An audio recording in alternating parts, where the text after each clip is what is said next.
Bonjour et bienvenue à tous et à toutes dans ce journal hebdomadaire pour le Tibet cette semaine.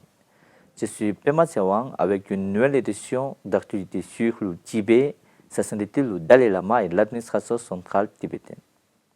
Voici les titres de cette semaine. Ça s'intitule le Dalai Lama rencontre l'ancien vice-président indien Jagdeep Dhankhar. L'administration centrale tibétaine publie la version officielle standardisée de l'hymne national tibétain. L'Institut tibétain des arts et spectacles accueille 12 étudiants de Menchuka dans le cadre d'une initiative culturelle historique. Aperçu hebdomadaire l'année de la compassion.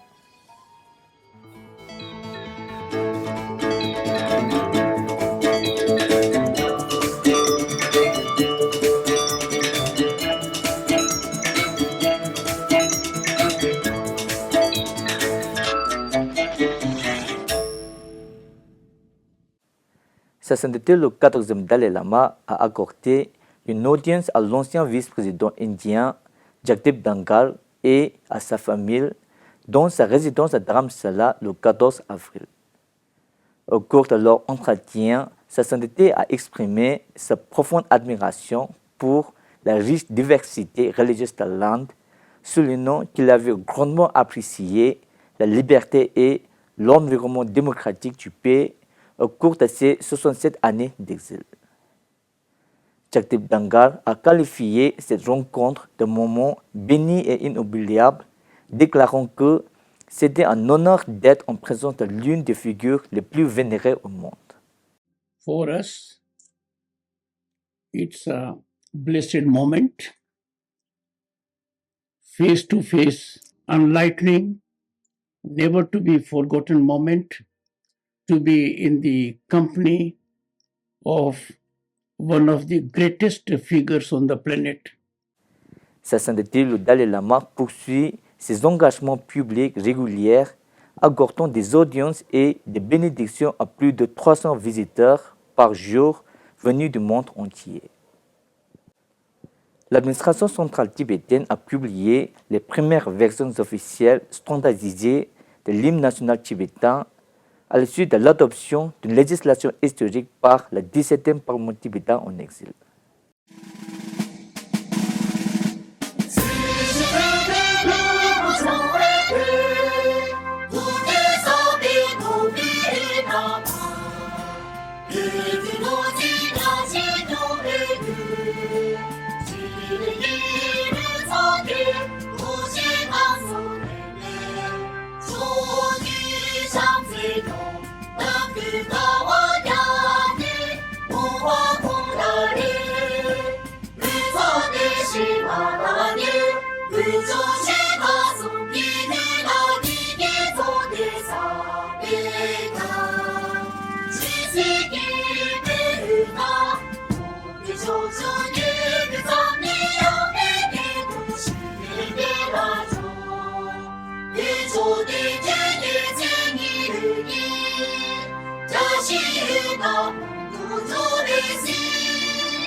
Les versions normalisées de l'hymne national tibétain, disponibles en format choral, solo et instrumental, peuvent être téléchargées pour un usage public depuis les sites web officiels de l'administration centrale tibétaine, ainsi que depuis la page Facebook officielle et la chaîne YouTube de Tibet TV.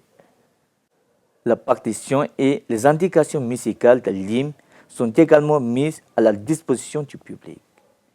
Ces versions constituent les versions officielles normalisées de l'hymne national tibétain en 3 formats suite à l'adoption du règlement relatif à l'utilisation du drapeau, de l'emblème et de l'hymne national tibétain par le 17e Parlement tibétain en exil lors de sa 11e session. Samedi dernier, l'Institut tibétain des arts et spectacles a officiellement accueilli 12 étudiants de Menchuka dans l'Arunachal Pradesh, dans le cadre d'une initiative spéciale visant à préserver et à promouvoir le patrimoine culturel himalayen. Le secrétaire Tundul Dorje du département de la religion et de la culture a assisté à l'événement en tant qu'invité d'honneur et souligné l'importance de la sauvegarde de la religion, de la culture et de la langue tibétaine. Une lettre de remerciement par Santorji Sona, ministre de l'Éducation, des Affaires parlementaires, des Travaux ruraux, du tourisme et des bibliothèques publiques du gouvernement de l'Arunachal Pradesh, a salué cette initiative, la qualifiant d'étape significative vers la promotion de la compréhension mutuelle et de la coopération. Cette initiative devrait non seulement soutenir la préservation culturelle, mais aussi renforcer les liens entre les communautés tibétaines et celles de l'Arunachal Pradesh. Alors que les Tibétains et les sympathisants du Tibet du monde entier célèbrent l'année de la compassion en l'honneur du 90e anniversaire de sa sainteté le Dalai Lama, les Tibétains de Dharamsala, d'Amérique du Nord, d'Australie et de Grande-Bretagne ont marqué l'événement par des expositions de photos, des rencontres culturelles et des opérations de nettoyage.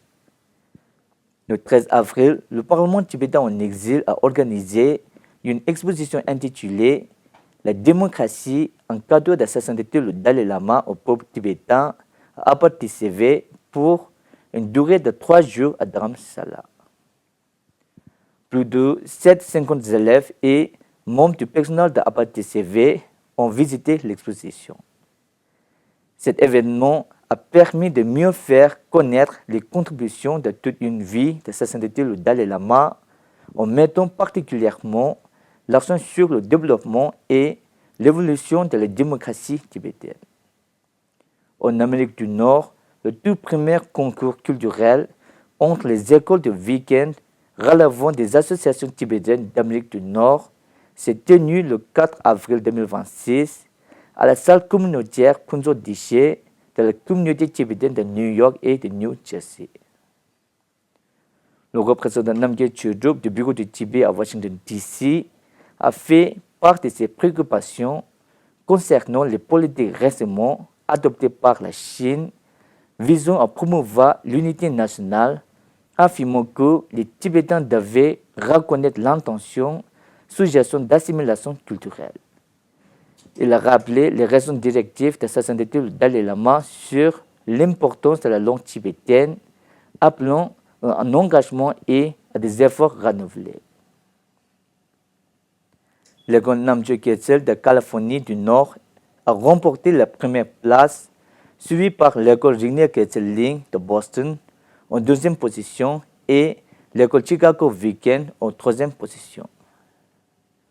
Le concours a réuni plus de 300 élèves, enseignants et parents issus de 10 écoles d'Amérique du Nord qui se sont affrontés dans 6 catégories: quiz, départ, concours d'élocution, chant en groupe et danse en groupe. Le concours visait à susciter un intérêt accru chez les jeunes tibétains pour la langue et la culture tibétaine. L'événement a été organisé conjointement par le Bureau du Tibet et la communauté tibétaine de New York et New Jersey, conformément à une résolution adoptée lors de la 23e Assemblée générale de l'Association tibétaine d'Amérique du Nord. En Australie, le 14e tournoi de la Coupe de l'unité de la jeunesse tibétaine australienne et la 3e rencontre culturelle des écoles de langue tibétaine du week-end, organisée par la communauté tibétaine de Newcastle, se sont déroulées à Newcastle, dans l'État de Nouvelle-Galles du Sud, à partir du 9 avril, pendant 4 jours, réunissant plus de 160 jeunes tibétains et membres de la communauté venus de toute l'Australie. Au total, 21 équipes issues des communautés tibétaines de Nouvelle-Galles du Sud, de Queensland, de Victoria et du territoire de la capitale australienne y ont participé, dont 5 équipes de football et 16 équipes de basketball. L'équipe Sydney Hustle a remporté le championnat de foot, tandis que Sydney Chosun et l'équipe féminine Newcastle Chigil ont décroché les trophées de basketball. À l'occasion de la 3e rencontre culturelle de l'école de langue tibétaine intertibétaine qui s'est tenue le 11 avril, le représentant Karma Singhi a encouragé la jeunesse tibétaine à rester engagée dans la cause tibétaine, soulignant l'importance de préserver la langue, l'identité et les traditions culturelles. Le 11 avril, la sous-commission Godin du Royaume-Uni a organisé une opération de nettoyage communautaire au jardin de la paix tibétain, à laquelle ont participé plus de 30 bénévoles de la communauté tibétaine. Les participants ont balayé les allées, ramassé les déchets, nettoyé la structure centrale du mandala et taillé les buissons envahissants, laissant le jardin rafraîchi et accueillant.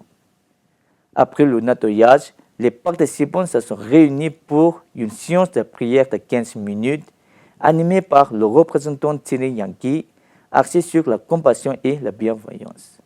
C'est tout pour cette semaine. Merci de votre suivi. Tibet TV. À la semaine prochaine.